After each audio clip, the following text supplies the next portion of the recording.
Current ಜನ್ರೇಷನ್ನಲ್ಲಿ ಎಲ್ಲರೂ ಸ್ಲೀಪ್ನ ಭಾಳ neglect ಮಾಡ್ತಾಯಿದ್ದಾರೆ. ಅಂದ್ರೆ ಲೈಕ್ ಏನು ಇಂಪಾರ್ಟೆಂಟ್ ಕೆಲಸ ಇದ್ರೂ ಅವ್ರು ಫಸ್ಟ್ ಸ್ಯಾಕ್ರಿಫೈಸ್ ಮಾಡೋ ಕೆಲಸನೇ ಸ್ಲೀಪ್. ಇವಾಗ ಏನೋ ಕೆಲಸ ಕಂಪ್ಲೀಟ್ ಮಾಡಿಲ್ಲ ಅಂದ್ರೆ ರಾತ್ರಿಯೆಲ್ಲ ಕೂತ್ಕೊಂಡು ಮಾಡೋಣ, ಎಕ್ಸಾಮ್ ಇದ್ರೂ ಕೂಡ ರಾತ್ರಿಯೆಲ್ಲ ಕೂತ್ಕೊಂಡು ಓದೋಣ, ಪಾರ್ಟೀಸ್ ಮಾಡೋಣ, ಪಬ್ ಮಾಡೋಣ, ಏನು ಮಾಡೋಣ ನೈಟ್ ಟೈಮ್ ಮಾಡ್ತಾರೆ. ಸೊ ಪ್ರತಿಯೊಬ್ಬರು ಸ್ಲೀಪ್ನ ಭಾಳ ನೆಗ್ಲೆಕ್ಟ್ ಮಾಡ್ತಾರೆ. ಅದನ್ನ ನೆಗ್ಲೆಕ್ಟ್ ಮಾಡ್ದಂದ್ರೆ ಏನೆಲ್ಲ ಪ್ರಾಬ್ಲಮ್ ಆಗುತ್ತೆ ಅಂತ ಪ್ರೆಸೆಂಟ್ ಭಾಳ ಜನಕ್ಕೆ ಐಡಿಯಾ ಇಲ್ಲ. ಸೊ ಅದಕ್ಕೆ ಈ video. How much sleep is required for an individual ಅಂದರೆ 7 to 9 hours of sleep is non negotiable, mandatory. ಅದು ಅಂದರೆ 7 hours is minimum, 9 hours is maximum. 7 hours ಕಮ್ಮಿ ಮಲಗಬಾರ್ದು, 9 hours ಎಕ್ಸೀಡ್ ಮಾಡಬಾರ್ದು. ಸೊ 7 to 9 ಏನು ರೇಂಜ್ ಇದಲ್ಲ, ಇದು ಹೆಲ್ದಿ ರೇಂಜ್ ಇದು. So ಇಷ್ಟು ಅಮೌಂಟ್ ಆಫ್ ಸ್ಲೀಪ್ ನಾವು ಕಂಪಲ್ಸರಿ ತಗೊಳ್ಳೇಬೇಕು.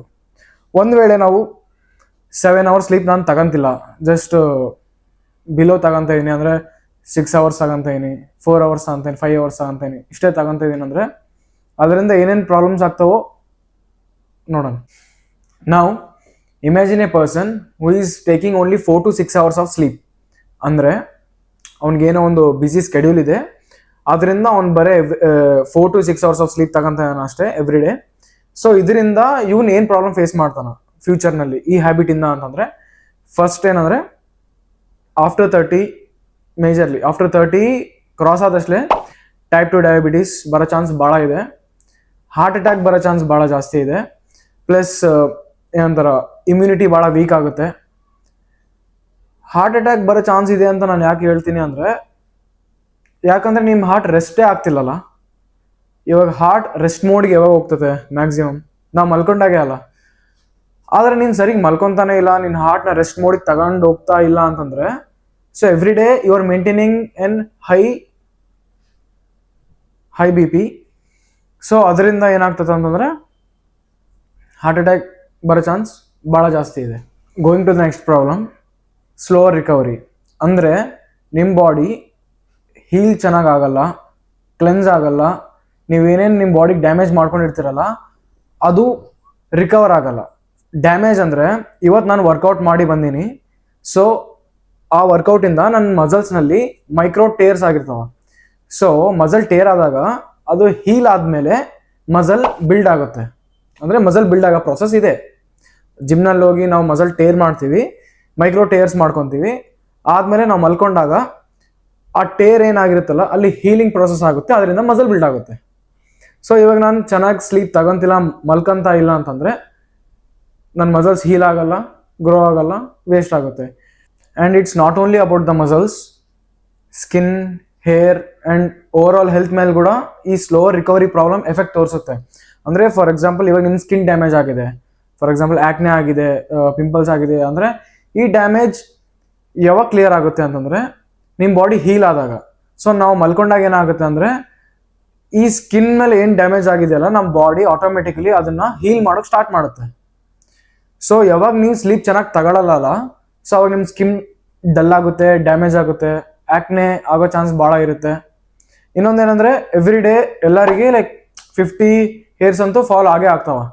ಸೊ ಹೇರ್ ರೀಗ್ರೋತ್ ಯಾವಾಗ ಆಗುತ್ತೆ ಅಂತಂದರೆ ನೈಟ್ ಟೈಮ್ನಲ್ಲಿ ಯಾವಾಗ ನೀವು ಮಲ್ಕೊತಿರಲ್ಲ ಅವಾಗ ಹೇರ್ ಕೂಡ ರಿಪೇರ್ ಆಗೋಕ್ಕೆ ಸ್ಟಾರ್ಟ್ ಆಗುತ್ತೆ. ಹಂಗೆ ಓವರ್ ಆಲ್ ಬಾಡಿ ಕ್ಲೆನ್ಸ್ ಆಗುತ್ತೆ, ಕ್ಲಿಯರ್ ಆಗುತ್ತೆ if you take a proper sleep.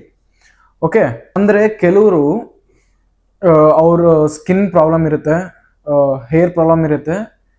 ಈ ಪ್ರಾಬ್ಲಮ್ ಇದ್ದಾಗ ಅವ್ರವ್ರ ಸ್ಲೀಪ್ನ ನೀಟಾಗಿ ಮ್ಯಾನೇಜ್ ಮಾಡ್ತಿರಂಗಿಲ್ಲ. ಅವ್ರೇನು ಮಾಡ್ತಾರೆ ಅಂದರೆ ಮಲ್ಟಿಪಲ್ ಪ್ರಾಡಕ್ಟ್ಸ್ ಬಳಸ್ತಾರ, ಹಾಸ್ಪಿಟಲ್ಸ್ ವಿಸಿಟ್ ಮಾಡ್ತಾರ, ಏನೆಲ್ಲ ಮೆಡಿಕೇಶನ್ಸ್ ತಗೊಂತಾರ. ಆದರೆ ಬೇಸಿಕ್ ಪಾಯಿಂಟ್ ಏನಂದರೆ ಸ್ಲೀಪ್ ಇಂಪಾರ್ಟೆಂಟ್. ಒಂದು ವೇಳೆ ನೀವು ಸ್ಲೀಪ್ ಚೆನ್ನಾಗಿ ತಗೊಂತಿದ್ದೀರಾ, ಹ್ಯಾಬಿಟ್ಸ್ ಎಲ್ಲ ಚೆನ್ನಾಗಿದಾವೆ ಅಂದರೆ ಅವಾಗ ಡಾಕ್ಟರ್ನ ವಿಸಿಟ್ ಮಾಡಿರಿ.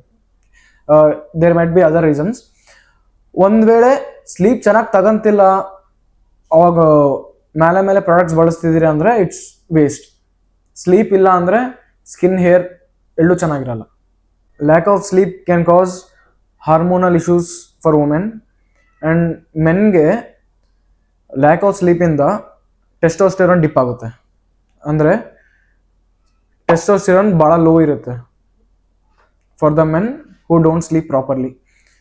ಟೆಸ್ಟೋಸ್ಟೆರಾನ್ ಲೋ ಆದರೆ ಏನೆಲ್ಲ ಪ್ರಾಬ್ಲಮ್ಸ್ ಆಗುತ್ತೆ we know. And main problem ಏನಂದರೆ ನಮ್ಮ ಗ್ರೋತ್ ಹಾರ್ಮೋನ್ ಸಪ್ರೆಸ್ ಆಗುತ್ತೆ. ಗ್ರೋತ್ ಹಾರ್ಮೋನ್ ಸಪ್ರೆಸ್ ಆದರೆ ಏನೇನು ಪ್ರಾಬ್ಲಮ್ ಆಗುತ್ತೆ ಗೊತ್ತಾ? ನಾವು ಗ್ರೋ ಆಗಲ್ಲ. ಅಂದರೆ ಲೈಕ್ ಸಿಂಪಲ್ ಆಗಿ ನಿಮ್ಗೆ ಎಕ್ಸ್ಪ್ಲೇನ್ ಮಾಡ್ಬೇಕಂದ್ರೆ, ಇಮ್ಯಾಜಿನ್ ಎ ಬಾಯ್, ಮತ್ತು ಇವನ್ಗೆ 6 ಫೀಟ್ ಬೆಳೆಯೋ ಪೊಟೆನ್ಷಿಯಲ್ ಇದೆ. ಅಂದರೆ ಅವ್ನ ಜೆನೆಟಿಕ್ಸ್ನಲ್ಲಿ 6 ಫೀಟ್ ಬೆಳೆಯೋ ಪೊಟೆನ್ಷಿಯಲ್ ಇದೆ. ಆದರೆ ಇವನ್ಗೆ ಏನು ಹ್ಯಾಬಿಟ್ ಇದೆ ಅಂದರೆ, ಅವ್ನ ಚೈಲ್ಡ್ಹುಡ್ ಎಲ್ಲ ಅವನು 4 to 6 hours ಮಾತ್ರ ಮಲ್ಕೊಂಡಿದ್ದಾನೆ ಅನ್ಕೊಳ್ರಿ. ಸೊ ಅವಾಗ ಅವ್ನ ಜೆನೆಟಿಕ್ಸ್ನಲ್ಲಿ ಆ ಪೀಕ್ನ ಅವ್ನು ಅಚೀವ್ ಮಾಡೋಕ್ಕೆ ಆಗಲ್ಲ. ಯಾಕಂದರೆ ನಾವು ಗ್ರೋ ಆಗೋದೆ, ನಾವು ಬೆಳೆಯೋದೆ ನಾವು ಮಲ್ಕೊಂಡಾಗ. ಯಾವಾಗ ನಾವು ಮಲ್ಕೊತೀವಲ್ಲ ಅವಾಗೆ ಗ್ರೋತ್ ಹಾರ್ಮೋನ್ ಸೆಕ್ರೇಟ್ ಆಗೋದು. ಸೊ ಯಾವಾಗ ನಾವು ಚೆನ್ನಾಗಿ ಸ್ಲೀಪ್ ತಗೊಂತಿಲ್ಲ, ಈ ಗ್ರೋತ್ ಹಾರ್ಮೋನ್ ಚೆನ್ನಾಗಿ ಸೆಕ್ರೇಟ್ ಆಗಿಲ್ಲ ಅಂದರೆ ನೀವು ಗ್ರೋ ಆಗಲ್ಲ. ಬಾಡಿನಲ್ಲಿ ಮೆಂಟಲಿ, ಫಿಸಿಕಲಿ ಗ್ರೋತ್ ಚೆನ್ನಾಗಿ ಆಗಲ್ಲ. ಬರೀ ಹೈಟ್ ವಿಷಯದಾಗ ಒಂದೇ ಅಲ್ಲ, ಯಾವ ಪಾಯಿಂಟ್ನಲ್ಲಿನೂ ಗ್ರೋತ್ ಆಗಲ್ಲ. ನಾವು let us talk about how to fix our sleep.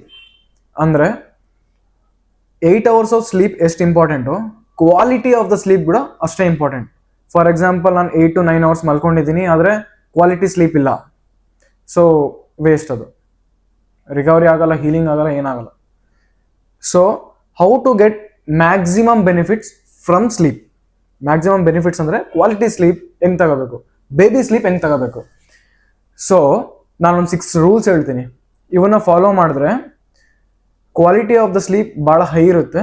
Plus ನಿಮಗೇನ sleeping issues ಇದ್ರೆ, ಅಂದರೆ ನಿದ್ದೆ ಬರಲ್ಲ, ಈ ಥರ ಏನನ್ನ ಇಶ್ಯೂಸ್ ಏನಿದ್ರೆ ಕೂಡ ಕ್ಲಿಯರ್ ಆಗುತ್ತೆ.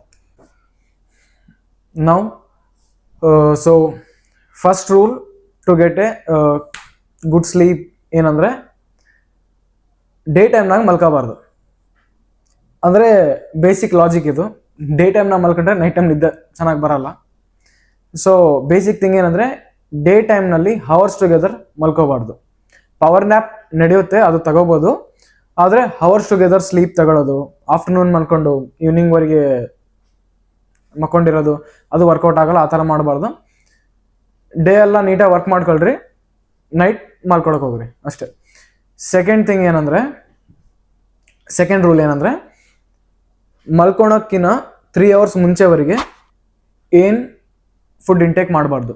ಅಂದರೆ 3 hours ಮುಂಚೆನೇ ಊಟ ಮುಗ್ದಿರಬೇಕು. ಫಾರ್ ಎಕ್ಸಾಂಪಲ್, ಇವಾಗ ನಾನು 9:30, 10ಗೆ ಮಲ್ಕೊತಿದ್ದೀನಿ ಅಂದರೆ 7 o'clock ಒಳಗೆ ನನ್ನ ಡಿನ್ನರ್ ಮುಗಿಸಿರ್ಬೇಕು. ಸೊ ಯಾಕೆ ಹಿಂಗೆ ಹೇಳ್ತಾರ, like for example dinner is ಜಲ್ದಿ ಯಾಕೆ ಮಾಡಬೇಕು ಅಂತಂದರೆ, ಫಾರ್ ಎಕ್ಸಾಂಪಲ್ ನಾನು 10 o'clock ಮಲ್ಕೊತಿದ್ದೀನಿ ಅನ್ಕೊಳ್ರಿ. ಸೊ ಮಲ್ಕೊಳಕ್ಕಿಂತ ಜಸ್ಟ್ ಮುಂಚೆ ನಾನು ಡಿನ್ನರ್ ಮಾಡಿ ಮಲ್ಕೊಂಡಿದ್ದೀನಿ ಅನ್ಕೊಳ್ರಿ. ಅವಾಗ ನನ್ನ ಬಾಡಿ ಹೀಲಿಂಗ್ ಪ್ರಾಸೆಸ್ ಸ್ಟಾರ್ಟ್ ಮಾಡ್ತದ? ಮಾಡಲ್ಲ. ಯಾಕೆ ಮಾಡಲ್ಲ ಅಂತಂದರೆ, ನಾನು ನನ್ನ ಬಾಡಿಗೆ ಕೆಲಸ ಕೊಟ್ಟೀನಿ. ಏನು ಕೆಲಸ ಕೊಟ್ಟೀನಿ ಅಂದರೆ ಡೈಜೆಷನ್. ಇವಾಗ ನಾನು ಊಟ ಮಾಡಿ ಮಲ್ಕೊಂಡಿದ್ದೀನಿ ಅಂತಂದರೆ ನೈಟೆಲ್ಲ ನನ್ನ ಹಾರ್ಟ್ ಬೀಟ್ ಹೈನಾಗೇ ಇರುತ್ತೆ. ಸೊ BP ಹೈ ಇರುತ್ತೆ, ಬ್ಲಡ್ ಪಂಪ್ ಮಾಡ್ತಾನೆ ಇರುತ್ತೆ, ಮೈಂಡ್ ಕೂಡ ರೆಸ್ಟ್ ಮಾಡಲ್ಲ, ಬ್ರೈನ್ ರೆಸ್ಟ್ ಮಾಡಲ್ಲ, ಹಾರ್ಟ್ ರೆಸ್ಟ್ ಮಾಡಲ್ಲ, ಬ್ಲಡ್ ಪಂಪ್ ಆಗ್ತಾನೆ ಇರುತ್ತೆ. ಸೊ ಒಂದು ವೇಳೆ ನಾನು 8 hours ಸ್ಲೀಪ್ ತಗೊಂಡ್ರೆ ಕೂಡ ಮಾರ್ನಿಂಗ್ ಎದ್ಮೇಲೆ ಟಯರ್ಡಾಗಿ ಫೀಲ್ ಆಗ್ತೀನಿ ನಾನು. ಯಾಕೆ ಟಯರ್ಡ್ನೆಸ್ ಫೀಲ್ ಆಗುತ್ತೆ? ರಾತ್ರಿ ಎಲ್ಲ ರೆಸ್ಟ್ ತಗೊಂಡಿನಲ್ಲ ಅಂದರೆ, ನೀನು ರೆಸ್ಟ್ ತಗೊಂಡಿ, ಆದರೆ ನಿನ್ನ ಬಾಡಿ ರೆಸ್ಟ್ ತಗೊಂಡಿಲ್ಲ. ಯಾಕಂದರೆ your body was working whole night to digest the food. So 3 hours ಮುಂಚೆನೇ ಡಿನ್ನರ್ ಮುಗಿಸಿರ್ಬೇಕು. ಅವಾಗ ಏನಾಗುತ್ತೆ ಅಂತಂದರೆ, ಆ 3 hoursನಲ್ಲಿ ಮ್ಯಾಕ್ಸಿಮಮ್ ಡೈಜೆಷನ್ ಪ್ರಾಸೆಸ್ ಕಂಪ್ಲೀಟ್ ಆಗಿರುತ್ತಲ್ಲ, ಸೊ ಸ್ಲೀಪ್ ಚೆನ್ನಾಗಾಗುತ್ತೆ. ಸೆಕೆಂಡ್ ರೂಲ್ ಏನಂತಂದರೆ, ಈವ್ನಿಂಗ್ ಟೈಮ್ನಲ್ಲಿ ಕೆಫೆನ್ ಇಂಟೇಕ್ ಮಾಡಬೇಡ್ರಿ. ಅಂದರೆ ಲೈಕ್ ಮಲ್ಕೊಳಕ್ಕಿಂತ ಮುಂಚೆ, ಅಂದರೆ 4 to 5 hours ಮುಂಚೆವರೆಗೂ ಕೆಫೆನ್ ಇಂಟೇಕ್ ಮಾಡಬೇಡ್ರಿ. ಒಂದು ವೇಳೆ ನಾನು ಈವ್ನಿಂಗ್ ಟೈಮ್ನಲ್ಲಿ ಬ್ಲ್ಯಾಕ್ ಕಾಫಿ ಕುಡಿದ್ರೆ ನೈಟ್ ಟೈಮ್ ನಿದ್ದೆ ಬರಲ್ಲ, ಚೆನ್ನಾಗಿ ನಿದ್ದೆ ಬರಲ್ಲ. ಅದೊಂದು ಪಾಯಿಂಟು. ನೆಕ್ಸ್ಟ್ ರೂಲ್ ಏನಂತಂದರೆ, ಸ್ಕ್ರೀನ್ ಟೈಮ್. ಕೆಲವ್ರಿಗೇನು ಭಾಳ ಜನಕ್ಕೆ ನೈಟ್ ಟೈಮ್ ಮಲ್ಕೊಳೋ ಟೈಮ್ನಲ್ಲಿ ಫೋನ್ ನೋಡೋ ಅಭ್ಯಾಸ ಇರುತ್ತೆ. ಸೊ ಅದಿರಬಾರ್ದು. ಮಲ್ಕೊಳೋ ಟೈಮ್ನಲ್ಲಿ ಫೋನ್ ನೋಡಿದ್ರೆ ಕೆಲವ್ರಿಗೆ ಹ್ಯಾಬಿಟ್ ಇರುತ್ತೆ. ಅಂದರೆ ಏನು ಹ್ಯಾಬಿಟ್ ಅಂದರೆ, ಫೋನ್ ನೋಡ್ತಾ ಮಲ್ಕೊತಾರ. ಫೋನ್ ನೋಡಿದ್ರೆ ಪಾಯಿಂಟ್ ನಂಬರ್ 1 ನಿದ್ದೆ ಬರಲ್ಲ. ಒಂದು ವೇಳೆ ಫೋನ್ ನೋಡ್ತಾ ನಿದ್ದೆ ಬರೋ ಹ್ಯಾಬಿಟ್ ನೀವು ಮಾಡ್ಕೊಂಡಿರಿ ಅಂದರೆ ನಿದ್ದೆ ಚೆನ್ನಾಗಿ ಬರಲ್ಲ, ಮಧ್ಯರಾತ್ರಿನಲ್ಲಿ ಎಚ್ಚರಿಕೆ ಆಗುತ್ತೆ, ಸ್ಲೀಪ್ ಕ್ವಾಲಿಟಿ ಕಮ್ಮಿ ಆಗುತ್ತೆ. ಅಂದರೆ ನಮ್ಮ ಮೈಂಡ್ ಒಂದು ಟೈಮ್ನ ಸೆಟ್ ಮಾಡ್ಕೊಂಡಿರುತ್ತೆ. ಫಾರ್ ಎಕ್ಸಾಂಪಲ್, ನೈಟ್ 8 o'clock ದಾಟ್ಮೇಲೆ ನಮ್ಮ ಮೈಂಡ್ ಇದನ್ನ ನೈಟ್ ಅಂತ ಇಮ್ಯಾಜಿನ್ ಮಾಡ್ಕೊಂತಿರುತ್ತೆ. ಆದ್ರೆ ನೀವು ಆ ಟೈಮ್ನಲ್ಲಿ ಸ್ಕ್ರೀನ್ ನೋಡ್ತಾ ಇದ್ರೆ ಮೈಂಡ್ ಕನ್ಫ್ಯೂಸ್ ಆಗುತ್ತೆ, ಇದು ಡೇ ಟೈಮಾ ನೈಟ್ ಟೈಮಾ ಅಂತ. ಸೊ ಮಲ್ಕೊಳಕ್ಕಿಂತ 1 hour ಮುಂಚೆ ಸ್ಕ್ರೀನ್ ಮುಟ್ಬೇಡ್ರಿ. ಐ ನೋ ಇದು ಭಾಳ ಜನ ಕಷ್ಟ ಇದು, ಯಾಕಂದ್ರೆ ವರ್ಕ್ ಮಾಡ್ಕೊಂತಿರ್ತಾರೆ, ವರ್ಕ್ ಮಾಡ್ಕೊಂತ ಟಯರ್ಡ್ ಆಗಿ ಮಲ್ಕೊಂತಾರ. ಸೊ ಸ್ಕ್ರೀನ್ ಅವಾಯ್ಡ್ ಮಾಡೋದು ಸ್ವಲ್ಪ ಕಷ್ಟ, ಆದ್ರೆ ಟ್ರೈ ಮಾಡ್ರಿ. ಆದ್ರೆ ಮ್ಯಾಕ್ಸಿಮಮ್ ಪೀಪಲ್ಗೆ ವರ್ಕ್ ರೀಸನ್ ಆಗಿರಲ್ಲ, ಹ್ಯಾಬಿಟ್ ರೀಸನ್ ಆಗಿರುತ್ತೆ. ಅಂದ್ರೆ ಫೋನ್ ನೋಡೋ ಹ್ಯಾಬಿಟ್ ಇರುತ್ತೆ, ರೀಲ್ಸ್ ಸ್ಕ್ರೋಲ್ ಮಾಡೋ ಹ್ಯಾಬಿಟ್ ಇರುತ್ತೆ, ಸುಮ್ಮನೆ ಕಂಟೆಂಟ್ ಕನ್ಸ್ಯೂಮ್ ಮಾಡೋ ಹ್ಯಾಬಿಟ್ ಇರುತ್ತೆ. ಸೊ ಅದನ್ನ ನೈಟ್ 1 hour ಮುಂಚೆವರೆಗೆ ಅವಾಯ್ಡ್ ಮಾಡ್ರಿ. ಲೈಕ್ ಬುಕ್ಸ್ ಓದ್ರಿ ಅಷ್ಟೇ. For example night 1 hour free ಇದ್ದೀನಿ ನಾನು, ಬೇರೆ ಏನು ಕೆಲಸ ಮಾಡಾಕ ಏನು ಗೊತ್ತಿಲ್ಲ ಅಂದ್ರೆ you can cultivate the habit of reading books. Coming to the next rule, no workouts during the night time. ಅಂದರೆ ಕೆಲವ್ರು ಏನು ಮಾಡ್ತಾರೆ ಅಂದರೆ ಅವ್ರಿಗಿರೋ ಸ್ಕೆಡ್ಯೂಲ್ ಪ್ರಾಬ್ಲಮಿಂದ ಅವ್ರೇನು ಮಾಡ್ತಾರೆ ಅಂತಂದರೆ ನೈಟ್ ಟೈಮ್ನಲ್ಲಿ ವರ್ಕೌಟ್ ಮಾಡ್ತಾರೆ. ಅಂದರೆ 7 o'clock ಮೇಲೆ 8 o'clock ಮೇಲೆ ಏನು ಮಾಡ್ತಾರೆ ಅಂದರೆ ಇಂಟೆನ್ಸ್ ವರ್ಕೌಟ್ ಮಾಡಿ ಮನೆಗೆ ಬಂದು ಸ್ನಾನ ಮಾಡಿ ಮಲ್ಕೊಂಡ್ಬಿಡ್ತಾರೆ. ಹಂಗೆ ವರ್ಕೌಟ್ ಮಾಡಿ ಮನೆಗೆ ಬಂದಾಗ ಕಾರ್ಟಿಸಾಲ್ ಲೆವೆಲ್ ಭಾಳ ಹೈ ಇರುತ್ತೆ. ಅಂದರೆ ಕಾರ್ಟಿಸಾಲ್ ಲೆವೆಲ್ ಅಂದರೆ ಸ್ಟ್ರೆಸ್ ಹಾರ್ಮೋನ್, ಅದು ಸ್ಟ್ರೆಸ್ ಲೆವೆಲ್ ಭಾಳ ಹೈ ಇರುತ್ತೆ. ಹಂಗೆ ಕಾರ್ಟಿಸಾಲ್ ಹೈ ಇದ್ದಾಗ ಮಲ್ಕೊಂಡ್ರೆ ಸ್ಲೀಪ್ ಚೆನ್ನಾಗಿ ಬರಲ್ಲ. So I prefer doing workouts in the morning. ಬೆಳಿಗ್ಗೆನೇ ವರ್ಕೌಟ್ ಮಾಡಿರಿ. ಈವ್ನಿಂಗ್ ಕೂಡ ಓಕೆ, ಆದರೆ ನೈಟ್ ಓಕೆ ಅಲ್ಲ. ಅಂದರೆ ಸ್ವಲ್ಪ ಮಿನಿಮಮ್ ಗ್ಯಾಪ್ ಇರಬೇಕು ವರ್ಕೌಟ್ ಮಾಡೋ ಟೈಮ್ಗೆ, ಸ್ಲೀಪ್ ತಗೊಳ್ಳೋ ಟೈಮ್ಗೆ. ಸೊ ಅದನ್ನ ಅವಾಯ್ಡ್ ಮಾಡಿರಿ. ಇನ್ನೊಂದು ಪಾಯಿಂಟ್ ಏನಂತಂದರೆ ಟೈಮಿಂಗ್. ಇದು most important point. For example ನಾನು 9:30ಗೆ ನೈಟ್ ಮಲ್ಕೊತಿದ್ದೀನಿ ಅಂದರೆ ಎವ್ರಿ ಡೇ ನಾನು 9:30ಗೆ ಮಲ್ಕೋಬೇಕು, ಹೆಚ್ಚು ಕಮ್ಮಿ ಮಾಡಬಾರ್ದು. ಒಂದಿನ ನಾನು 11 ಗಂಟೆಗೆ ಮಲ್ಕೊಂಡೆ, ಆದ್ಮೇಲೆ 12 ಗಂಟೆಗೆ ಮಲ್ಕೊಂಡೆ, ಇನ್ನೊಂದು ದಿನ 9:30ಗೆ ಮಲ್ಕೊಂಡೆ, 10 o'clock ಮಲ್ಕೊಂಡೆ. ನಾನು ಫ್ಲಕ್ಚುವೇಟ್ ಮಾಡ್ಕೋಬಾರ್ದು. 9:30 ಅಂದರೆ 9:30 ಅಷ್ಟೇ, ಪೀರಿಯಡ್. ಎವ್ರಿ ಡೇ 9:30ಗೆ ಮಲ್ಕೋಬೇಕು, 9:30ಗೆ ಮಲ್ಕೊಂಡು 5 o'clock ಎದ್ದೇಳಬೇಕು. ಇದೇನು ಟೈಮ್ 7.5 hours ಸ್ಲೀಪ್ ಕಂಪ್ಲೀಟ್ ಮಾಡೋಕೆ ಏನು ಟೈಮಿಂಗ್ ನಾನು ಮೇಂಟೈನ್ ಮಾಡಿದ್ನಲ್ಲ, it may be weekdays, it may be Sundays, ಯಾವುದೇ ಡೇ ಆಗಲಿ ಇದೇ ಟೈಮಿಂಗ್ ನಾನು ಮೇಂಟೈನ್ ಮಾಡಬೇಕಷ್ಟೆ. ಈಗ ಒಂದು ಪರ್ಫೆಕ್ಟ್ ಟೈಮಿಂಗ್ ಮೇಂಟೈನ್ ಮಾಡಿದ್ರೆ ಕ್ವಾಲಿಟಿ ಸ್ಲೀಪ್ ಬರುತ್ತೆ. ಓಕೆ, ಇವಾಗ ನಾನು ಏನೇನು ಈ 6 ರೂಲ್ಸ್ ಹೇಳಿದ್ದೀನಲ್ಲ, ಇವೆಲ್ಲ ಫಾಲೋ ಮಾಡಿದ್ರೆ ನಿಮಗಿರೋ ಸ್ಲೀಪ್ ಇಶ್ಯೂಸ್ ಹೋಗ್ಬಿಡ್ತಾವ, plus quality of the sleep ಕೂಡ ಚೆನ್ನಾಗಿರುತ್ತೆ. ಇದರಿಂದ ನಿಮ್ಮ ರಿಕವರಿ, ಹೀಲಿಂಗ್, ಕ್ಲೆನ್ಸಿಂಗ್ ಎಲ್ಲ ಪರ್ಫೆಕ್ಟ್ ಆಗುತ್ತೆ. ಸ್ಲೀಪಿಂಗಿಂದ ಮ್ಯಾಕ್ಸಿಮಮ್ ಬೆನಿಫಿಟ್ಸ್ ತಗೋಬೋದು, ಹೆಲ್ತ್ ಇಶ್ಯೂಸ್ ಏನೂ ಬರಲ್ಲ, ಚೆನ್ನಾಗಿರ್ತೀರಿ. ಒಂದು ವೇಳೆ ಇವಾಗ ನಾನು ಹೇಳಿರೋ 6 ರೂಲ್ಸ್ ನೀವು ಫಾಲೋ ಮಾಡ್ತಿದ್ದೀರಿ, ಹ್ಯಾಬಿಟ್ಸ್ ಎಲ್ಲ ಚೆನ್ನಾಗಿ ಮಾಡ್ಕೊಂಡಿದ್ದೀರಿ, ಆದರೂ ಕೂಡ ಇನ್ನು ಸ್ಲೀಪ್ ಚೆನ್ನಾಗಿ ಬರ್ತಿಲ್ಲ, ಸ್ಲೀಪ್ ಚೆನ್ನಾಗಿ ಆಗ್ತಿಲ್ಲ, ನನಗೆ ನಿದ್ದೆ ಬರ್ತಿಲ್ಲ, ಲೇಟಾಗಿ ನಿದ್ದೆ ಬರ್ತಿದೆ ಅಂತಂದರೆ you might be magnesium deficit. So you need to take a magnesium supplement. Magnesium glycinate ತಗೊತಾರೆ ನಾರ್ಮಲಿ. ಸೊ ಆ ಸಪ್ಲಿಮೆಂಟೇಷನ್ ನೀವು ತಗೋಬೇಕು. ಇಲ್ಲ ನಾನು ಸಪ್ಲಿಮೆಂಟ್ ತಗೊಳ್ಳೋದು ಕೂಡ ಇಷ್ಟ ಇಲ್ಲ ಅಂತಂದರೆ you should consult a doctor ಅಷ್ಟೇ. ಸೊ ಫೈನಲಿ ಕನ್ಕ್ಲೂಷನ್ ಏನಂದರೆ, ಸ್ಲೀಪ್ನ ನೆಗ್ಲೆಕ್ಟ್ ಮಾಡಬೇಡ್ರಿ. ಹೆಲ್ದಿ ಲೈಫ್ ಸ್ಟೈಲ್ ಅಂತಂದರೆ ಬರೀ ವರ್ಕೌಟ್, ಡೈಟ್ ಮಾತ್ರ ಅಲ್ಲ, ಸ್ಲೀಪ್ ಕೂಡ ಅಷ್ಟೇ ಇಂಪಾರ್ಟೆಂಟ್. ಡೈಟ್, ವರ್ಕೌಟ್, ಸ್ಲೀಪ್, ಈ ಮೂರಿನಲ್ಲಿ ಏನು ಕಾಂಪ್ರಮೈಸ್ ಆದ್ರೂ ನಿಮ್ಮ ಹೆಲ್ತ್ ಕಾಂಪ್ರಮೈಸ್ ಆಗುತ್ತೆ. ಸೊ ಈ ಮೂರಿನಲ್ಲಿ ಏನು ಯಾವುದ್ರಲ್ಲಿ ಕಾಂಪ್ರಮೈಸ್ ಆಗಬೇಡ್ರಿ. Sleep is very important, diet is very important, workout is very important. Workout ಅಂತಂದರೆ physical activity is very important. So ಈ 3 ಆಸ್ಪೆಕ್ಟ್ಸ್ ಮೇಲೆ ಕಾಂಪ್ರಮೈಸ್ ಆಗಬೇಡ್ರಿ. These 3 must be your highest priority to have healthy life. So ನಾನು ಟೀನೇಜರ್ಸ್ಗೆ, ಯಂಗ್ಸ್ಟರ್ಸ್ಗೆ ಏನು suggest ಮಾಡ್ತೀನಿ ಅಂತಂದರೆ, sleep ವಿಷಯನಲ್ಲಿ compromise ಆಗಕ್ಕೆ ಹೋಗಬೇಡಿ.